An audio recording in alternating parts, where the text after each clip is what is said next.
You're watching Kivumbi 2022. Let's take a look at sports news. Kip Keino Classic, which is part of the Continental Tour Gold meeting, was launched in Nairobi, with Athletics Kenya President Jackson Tuwei saying such events are creating more opportunities for athletes to showcase their skills. 80 athletes have registered for the national event, while their discretionary and core events have attracted 185 athletes. Athletics being an industry, it is really an industry that is moving very fast. It's growing, the sport is growing very fast, and we have to be part and parcel of that growth.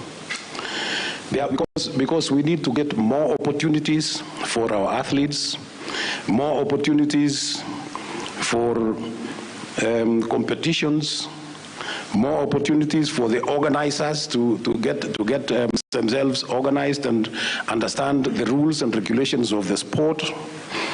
We have to engage our technical officials to know and to understand the rules and regulations. We've built a strong reputation globally as being the home of champions. And this is only because of consistently high performance over the years. And that's why we're able to host a number of regional and now global competitions, which attract the highest quality athletes from all over the world who come to train alongside our Kenyan champions and Kenyan athletes, in the likes of places like Iten and in Eldoret, so that they can also get the experience of what we do here in Kenya as we train for these big events. Mary Moraa and World Under-20 champion Vincent Keter are among the stars who will line up against seasoned athletes at the Kip Keino Classic on Saturday at the Moi International Sports Center, Kasarani in Nairobi. The two will be going up against some of the best athletes from the world.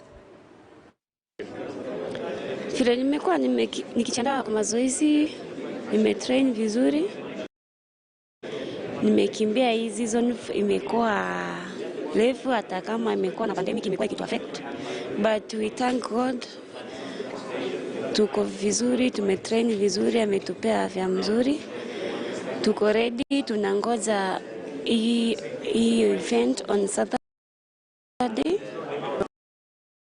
Fanya Mungu amepanga. Nimejiandaa vizuri, juzi nilimaliza championship, sasa kuweza kupumzika. Sasa nikasema wacha ni focus kwa Kip Keino Classic, so I'm ready to do my best in Kip Keino. Sports Cabinet Secretary Ambassador Amina Mohammed officially opened the inaugural edition of the Deaflympics Ball Games in a ceremony that took place at the Kasarani Stadium in Nairobi. More than 1,000 participants are taking part in the games, which have brought together 16 countries from Africa. The winners will represent Africa in the World Games to be held in Brazil in 2022.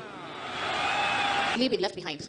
Many times people assume that deaf sports is under Paralympics. Each country supports Paralympics, but it's important for us to understand that they're different, and there's a difference between Deaflympics and Paralympic sports. I wish the participating teams success. Good luck to those who will secure tickets to represent at the 24th Summer Deaf Olympic Games in Brazil. It now gives me tremendous pleasure to declare these Deaflympic ball qualifiers officially launched, and I thank you very much.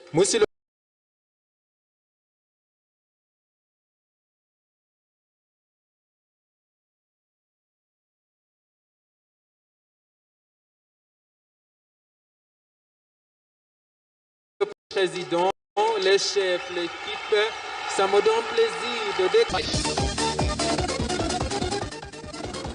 Newcomer John Fernandez says the mixed fortunes he has experienced in his first two Kenya National Rally Championship events in Voi and Machakos have handed him valuable lessons. Fernandez, navigated by Nick Ratos, will be tackling his third career event in Ramisi this Saturday in a Subaru Impreza. Being our first season, we obviously have a lot to learn and a lot to develop. So we're using it more as a season to test and try and finish as many rallies as possible, rather than trying to compete at a higher level.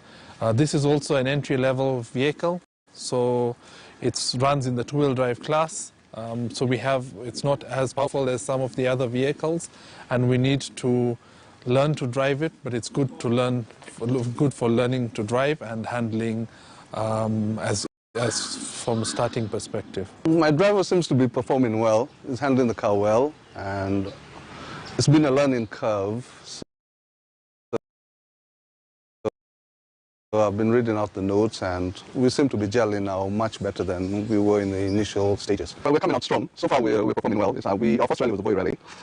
We didn't expect much of that rally, but surprisingly, even to us, it's like we finished the rally and